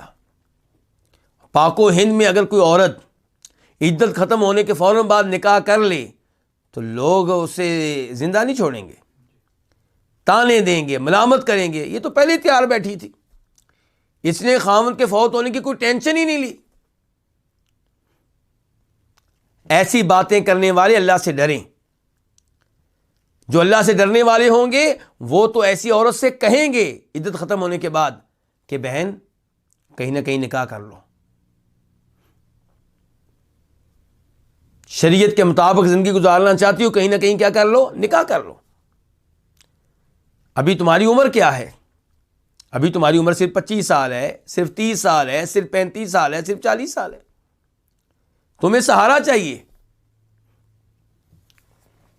تو کہیں نہ کہیں نکاح کر لو، چاہے تمہیں وہ مرد ملے جس نے دوسری شادی کرنی ہو۔ صحابہ اکرام کی اگر آپ سیرت پڑھیں گے، نبی علیہ الصلوۃ والسلام کی زندگی کے دنوں کے بارے میں اگر آپ پڑھیں گے، ان دنوں کیا ہوتا رہا، تو آپ اسی نتیجے پہ پہنچیں گے کہ جس عورت کو طلاق ہو جاتی تھی یا جس عورت کا خاوند فوت ہو جاتا تھا اس کا کہیں نہ کہیں نکاح ہو جاتا تھا۔ اور میں نے پہلے بھی یہ مثال پیش کی تھی، دوبارہ پیش کر رہا ہوں۔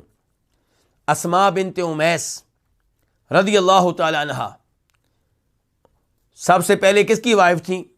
جعفر بن ابو طالب کی، جن کو ہم جعفر طیار کہتے ہیں، جو غزوہ موتہ میں شہید ہوئے تھے۔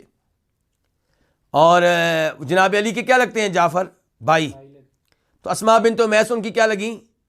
بھابھی۔ جعفر فوت ہوئے ہیں تو اسماء بنت امیس سے کس نے نکاح کر لیا؟ جناب ابوبکر صدیق رضی اللہ تعالیٰ عنہ نے۔ جناب ابوبکر فوت ہوئے ہیں تو کس نے نکاح کر لیا؟ جناب علی نے۔ اور یہاں پہ آپ یہ بھی نوٹ کریں کہ اگر صحابہ کرام اور آل بیت ایک دوسرے کے دشمن ہوتے تو جناب علی سوچتے میں اس عورت سے کیوں نکاح کروں جو ہماری بھابھی تھی اور نعوذ باللہ اس نے ہمارے دشمن ابو بکر سے نکاح کیا ہوا تھا۔ لیکن ایسا نہیں ہے، آپس میں پیار کرنے والے، محبت کرنے والے تھے۔ یہ بعد میں آنے والوں نے ایسا ماحول بنا دیا ہے جس سے لگتا ہے کہ شاید وہ صبح و شام لڑتے ہی رہتے تھے۔ بطور بشر چھوٹی موٹی کوئی بات زندگی میں ایک آدھ دفعہ ہو سکتی ہے، لیکن عمومی طور پہ، عام طور پہ ایک دوسرے سے محبت کرنے والے تھے۔ اس کے بعد باب نمبر 4، باب خروج المعتدہ لحاجتها نہارا۔ معتدہ کس کو کہتے ہیں؟ عدت گزارنے والی عورت، وہ عورت جو عدت کے ایام میں ہو۔ تو معتدہ عدت والی عورت کا دن کے وقت اپنی کسی حاجت کی وجہ سے گھر سے نکلنا، یعنی کہ کیا یہ جائز ہے، جائز نہیں ہے؟ تو اس بارے میں امام مالک، امام شافعی، امام احمد، ان لوگوں کی رائے یہ ہے کہ عدت والی عورت اپنے کسی ضروری کام کی وجہ سے دن کے وقت گھر سے نکل سکتی ہے، جبکہ امام ابو حنیفہ رحمہ اللہ کہتے ہیں کہ وہ عورت جسے طلاق ہو چکی ہے، 3 طلاقیں ہو چکی ہیں، وہ نہیں نکل سکتی، چاہے دن کا ٹائم ہو چاہے رات کا ٹائم ہو، کیونکہ عدت والی عورت وہ بھی ہوتی ہے جو بیوہ ہو چکی ہے، اور وہ بھی عدت میں ہوتی ہے جس کو 3 طلاقیں ہو چکی ہیں۔ جہاں تک تعلق ہے اس عورت کا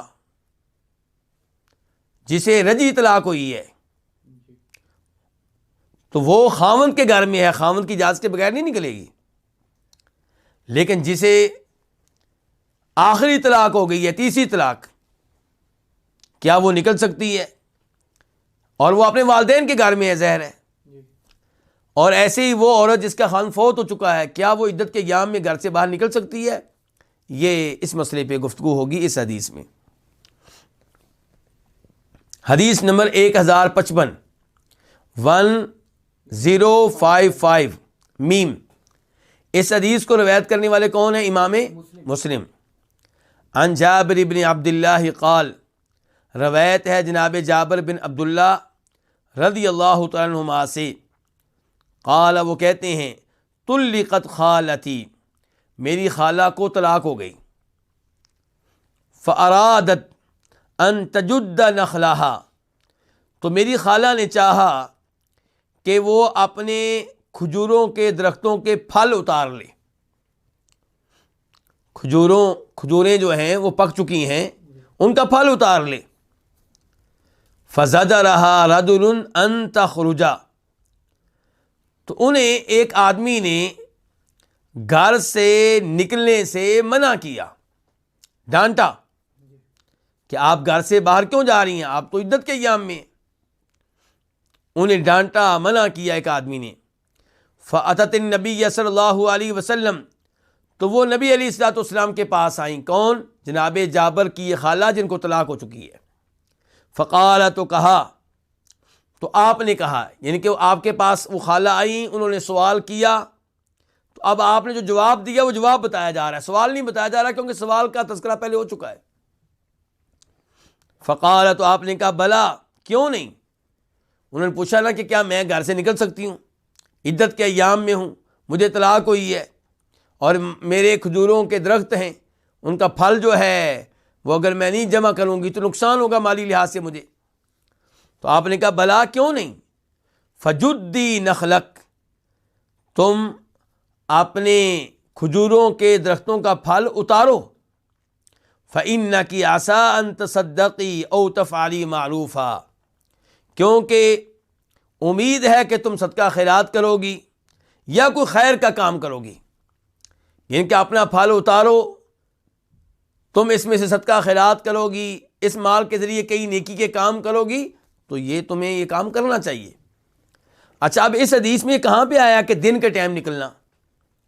تو علماء کرام لکھتے ہیں کہ اس زمانے میں سب لوگ یہ بات جانتے تھے کہ کھجوروں کے جو درخت ہیں ان سے جو پھل اتارا جاتا تھا وہ دن کے ٹائم اتارا جاتا تھا، تو اس لیے آپ نے دن کے وقت عدت والی عورت کو گھر سے نکلنے کی اجازت دی ہے، وہ بھی کسی ضروری کام کے لیے، شادیوں میں شریک ہونے کے لیے نہیں، پارٹیوں میں شریک ہونے کے لیے نہیں، ضروری کام، مثال کے طور پہ ڈاکٹر کے پاس جانا ہے، اس قسم کا کوئی ضروری مسئلہ ہے تو دن کے ٹائم نکلے، لیکن رات اپنے گھر میں گزارے اور رات کے ٹائم نہ نکلے۔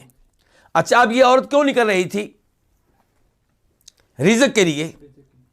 تو اس سے پتہ چلا کہ ہماری وہ مائیں بہنیں جو جاب کر رہی ہیں، ٹیچر ہیں اور عدت کے ایام میں سکول جانا ان کی مجبوری ہے، چھٹی نہیں ملتی، اگر مل جائے تو ان کو گھر میں رہنا چاہیے تاکہ شریعت پہ صحیح معنوں میں عمل ہو سکے، لیکن اگر چھٹی نہیں ملتی یا تھوڑے دنوں کی ملتی ہے اور ان کو خطرہ یہ ہے کہ اگر ہم جاب کریں گی، اگر ہم گھر میں بیٹھیں گی تو جاب سے نکال دیا جائے گا، اگر نوکری کو خطرہ ہے اور یہ بھی پتہ ہے کہ کہیں اور سے مال نہیں ملے گا، یعنی کہ اگر جاب چلی گئی تو آئندہ ایام گزارنے مشکل ہو جائیں گے، بچوں پہ خرچہ کرنا مشکل ہو جائے گا، تو ایسی عورت نوکری کے لیے نکل سکتی ہے، انشاءاللہ اس میں کوئی حرج نہیں ہے، لیکن جہاں پہ جاب کرے عدت کے احکام کا خیال رکھے۔ اگر اس کا خان فوت ہو چکا ہے تو ظاہر ہے کہ وہ سوگ کے ایام میں ہے، پھر وہ سرما وغیرہ نہیں لگائے گی، اس قسم کے کام نہیں کرے گی، اگرچہ اس نے عورتوں کے درمیان بیٹھنا ہے، اگرچہ اس نے غیر مردوں کے سامنے نہیں جانا، پھر بھی وہ زیورات نہیں پہنے گی، شوق کپڑے نہیں پہنے گی، سرما نہیں لگائے گی، اس قسم کے کام نہیں کرے گی، میک اپ نہیں کرے گی۔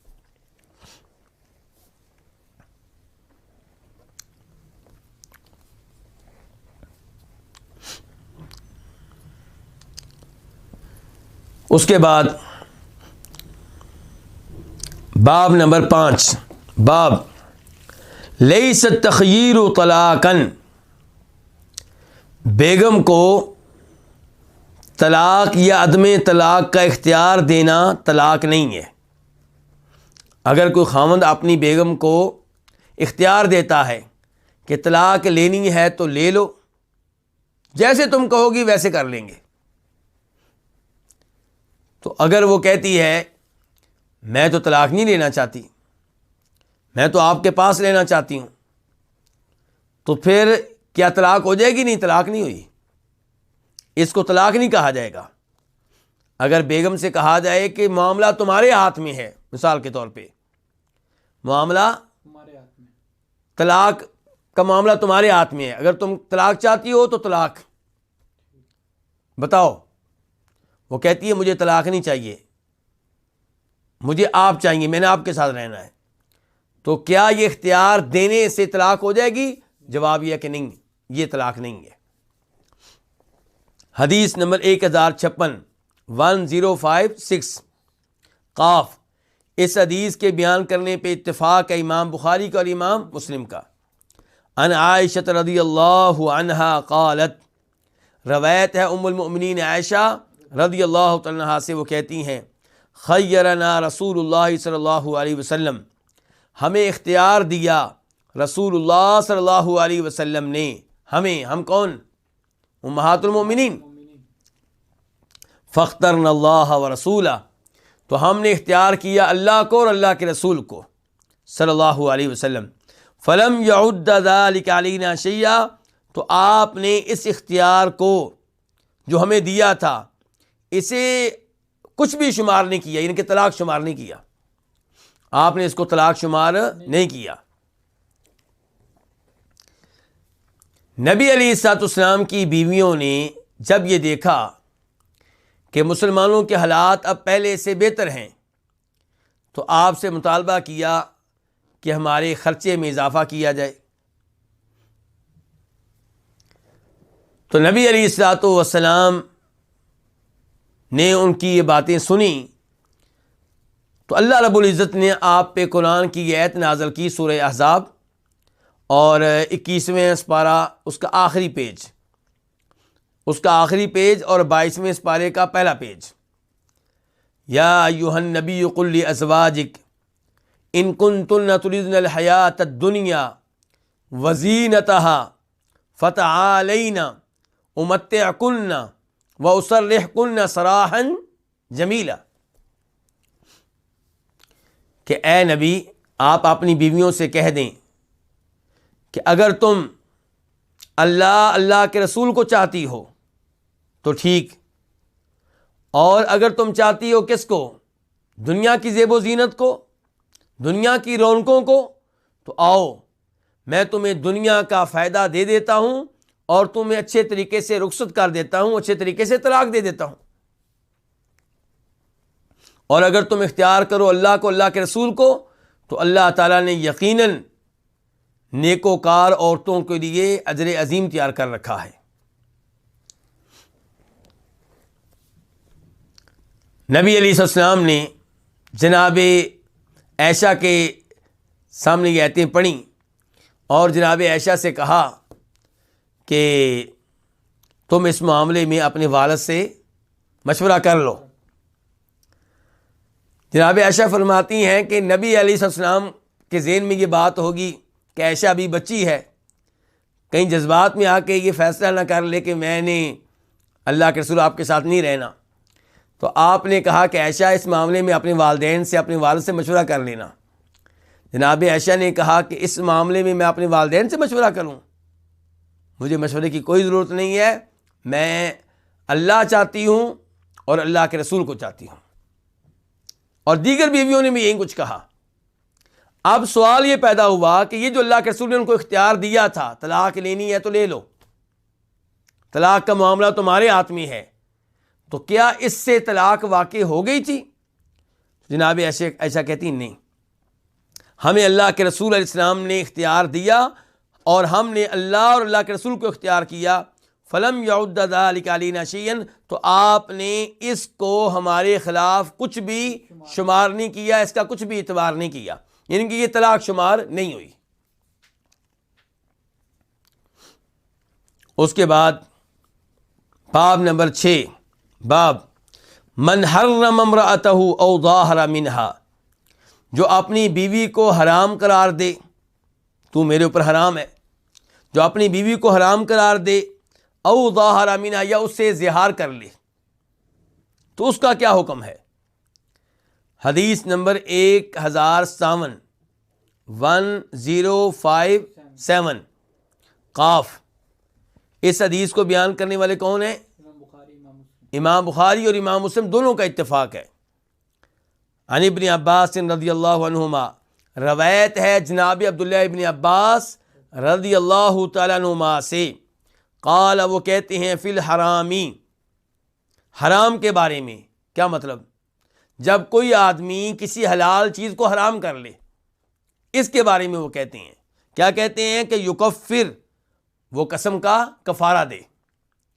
جو بھی آدمی کسی بھی چیز کو اپنے اوپر حرام کر لے جب کہ وہ چیز حلال ہو تو وہ کیا کرے گا؟ قسم کا کفارہ دے گا. مثال کے طور پہ کوئی اپنے اوپر شہد کو حرام کر لے، قسم کا کفارہ دے اور شہد استعمال کرے. کسی لباس کو اپنے اوپر حرام کر لیا، قسم کا کفارہ دے اور اس کو استعمال کرے. وقال، اور کہا عبداللہ ابن عباس نے، ان کے پہلے فتویٰ دیا کیا کہ کسی حلال چیز کو حرام کر بیٹھیں تو کفارہ ادا کرنا ہوگا. کس کا؟ قسم کا. پھر یہ آیت پڑھی، لقد کان لکم فی رسول اللہ اسوۃ حسنہ، یقیناً تمہارے لیے نبی علیہ السلام کی ذات میں بہترین نمونہ ہے. یعنی کہ اللہ کے رسول تمہارے لیے بہترین نمونہ ہے اس معاملے میں. کس معاملے میں؟ کہ کسی حلال چیز کو حرام قرار دے لیں تو قسم کا کفارہ دیں، جیسے اللہ کے رسول نے کیا تھا. اللہ کے رسول نے کیا کیا تھا صلی اللہ علیہ وسلم؟ اللہ تعالیٰ فرماتے ہیں قرآن حکیم میں سورہ تحریم میں، یا ایہا النبی لما تحرم ما احل اللہ لک، اے نبی آپ اس چیز کو حرام کیوں قرار دیتے ہیں جس کو اللہ نے آپ کے لیے حلال کر دیا ہے. تبتغی مرضات ازواجک، کیا آپ اپنی بیویوں کو راضی کرنا چاہتے ہیں؟ واللہ غفور الرحیم، اللہ بہت بخشنے والا نہایت رحم کرنے والا ہے. قد فرض اللہ لکم تحلۃ ایمانکم، اللہ رب العزت نے آپ پہ فرض کر دیا ہے، یہ بات طے کر دی ہے کیا؟ کہ آپ اپنی قسم کو توڑیں اور کیا کریں؟ اس کا کفارہ ادا کریں. ہوا کیا تھا؟ نبی علیہ الصلوۃ والسلام نے اپنے اوپر شہد حرام کر لیا تھا. اور دوسری روایت میں آتا ہے، یہ جو شہد والی روایت ہے یہ تو بخاری مسلم میں آتی ہے، اور دوسری روایت میں آتا ہے جس کو امام نسائی اپنی سنن میں لے کر آئے ہیں، کہ نبی علیہ الصلوۃ والسلام کی ایک لونڈی تھی جس کا نام کیا تھا؟ ماریہ قبطیہ، اور یہ وہی عظیم لونڈی ہیں جن سے پیدا ہوئے تھے کون؟ ابراہیم. تو نبی علیہ السلام کی بیویاں یہ پسند نہیں کرتی تھیں کہ آپ ماریہ قبطیہ کے ساتھ تعلق رکھیں، تو آپ نے ماریہ قبطیہ کو اپنے اوپر حرام کر لیا کہ آئندہ میں ان سے تعلق قائم نہیں کروں گا. تو اللہ تعالیٰ نے پھر یہ آیت نازل کی، یا ایھا النبی لما تحرم. اچھا، پہلی روایت کے مطابق یہ ہے کہ یہ آیت نازل ہوئی ہے کس کی مناسبت سے؟ شہد کو حرام کر لینے کی مناسبت سے. اور دوسری روایت بتا رہی ہے کہ یہ آیت نازل ہوئی ہے لونڈی کو اپنے اوپر حرام کر لینے کی مناسبت سے. اب صحیح بات کیا ہے؟ اگر یہاں پہ کوئی ایسا شخص ہوگا جس کے دل میں احادیث کے خلاف بغض ہوگا، وہ کہے گا دیکھو جی احادیث میں ٹکراؤ ہے، ایک حدیث یہ کہہ رہی ہے کہ سبب جو ہے وہ شہد کو حرام کرنا ہے، دوسری حدیث کہہ رہی ہے سبب یہ ہے کہ لونڈی کو اپنے اوپر حرام کیا تھا، تو وہ حدیث کا مذاق اڑائے گا.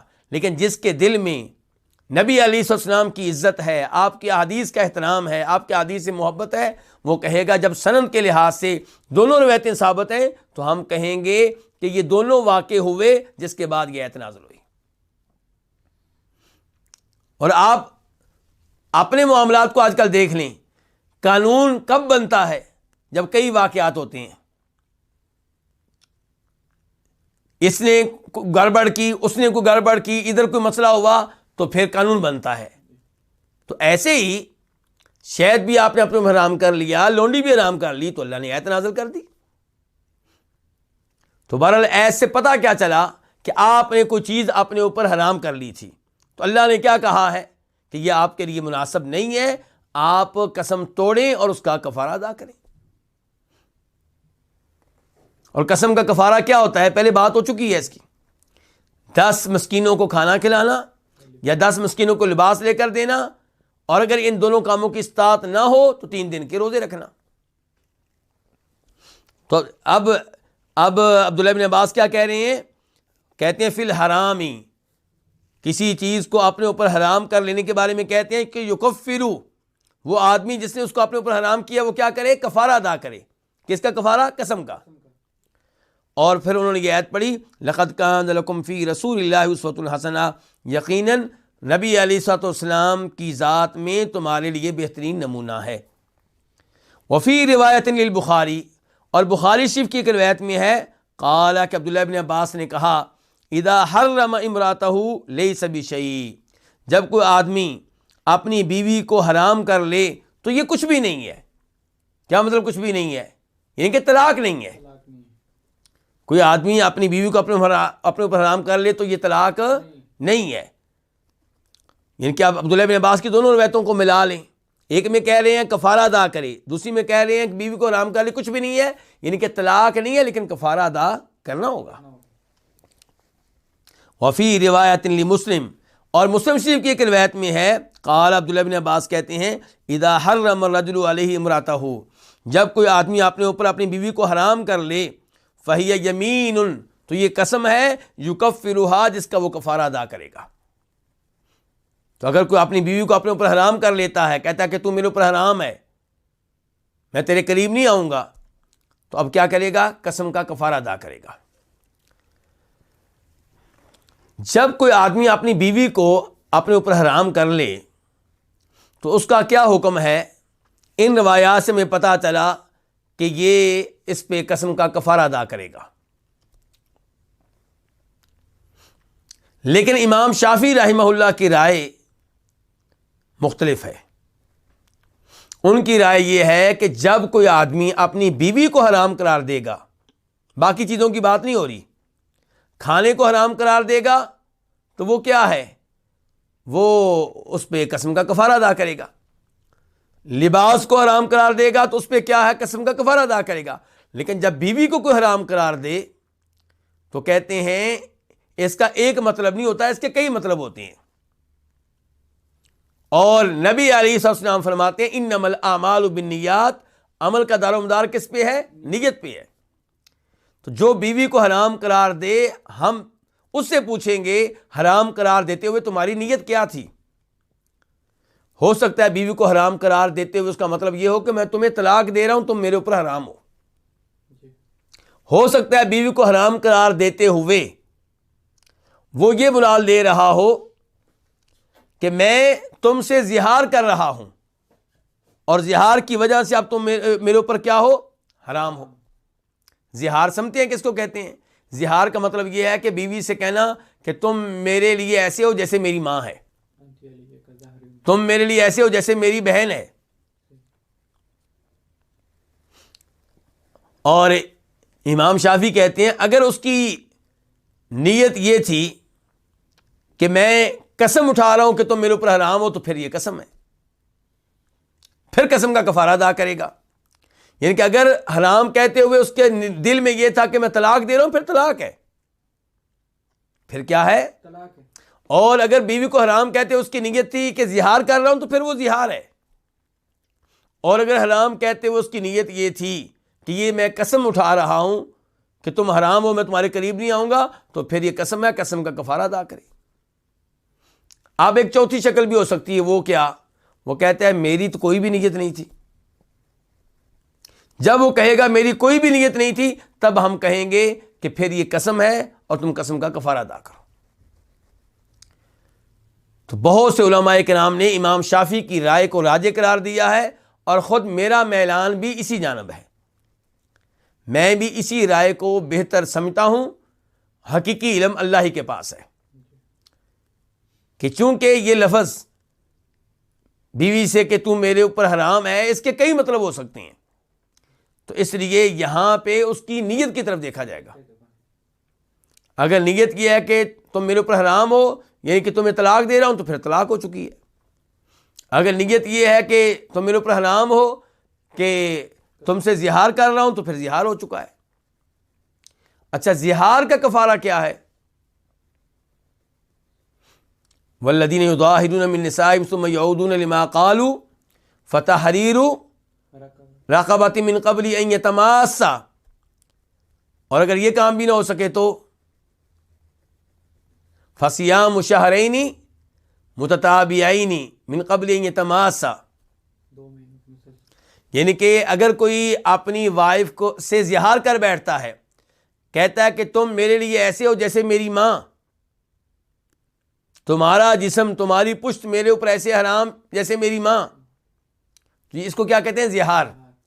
دین اسلام آنے سے پہلے یہ زہار کیا ہوا کرتا تھا؟ طلاق ہوا کرتا تھا، لیکن اسلام میں یہ طلاق نہیں ہے۔ اب یہ کیا ہے؟ اس کا کفارہ ادا کرنا ہوگا۔ اگر زہار کے بعد کوئی بیگم کے سے تعلق دوبارہ بحال کرنا چاہتا ہے اور اس کے قریب جانا چاہتا ہے، تو اس کو کیا کہا گیا کہ وہ کیا کرے؟ پہلے نمبر پہ کیا کرے؟ غلام آزاد کرے۔ اور غلام آزاد کرنا ہے بیگم کے قریب جانے سے پہلے پہلے۔ فتحریر رقبۃ من قبل ان یتماسا، اور اگر غلام آزاد کرنے کی استطاعت نہیں ہے، اور آج کل تو غلام موجود نہیں ہے، تو پھر کیا کرے گا؟ پھر 2 مہینے کے مسلسل روزے رکھے گا، 60 دن کے روزے مسلسل، ناغہ کرنے کی اجازت نہیں ہے۔ اگر بغیر کسی شرعی عذر کے ناغہ کرے گا تو روزے دوبارہ شروع کرے گا۔ مثال کے طور پہ 35 روزے رکھ لیے تھے، پھر کہا 2 دن ذرا ریسٹ کر لوں، تو اب دوبارہ روزے رکھے گا۔ کہاں سے شروع کرے گا؟ پہلے روزے سے۔ اور اگر اس کی استطاعت نہ ہو تو پھر 60 مسکینوں کو کھانا کھلانا ہے۔ یہ ہے زہار کا کفارہ۔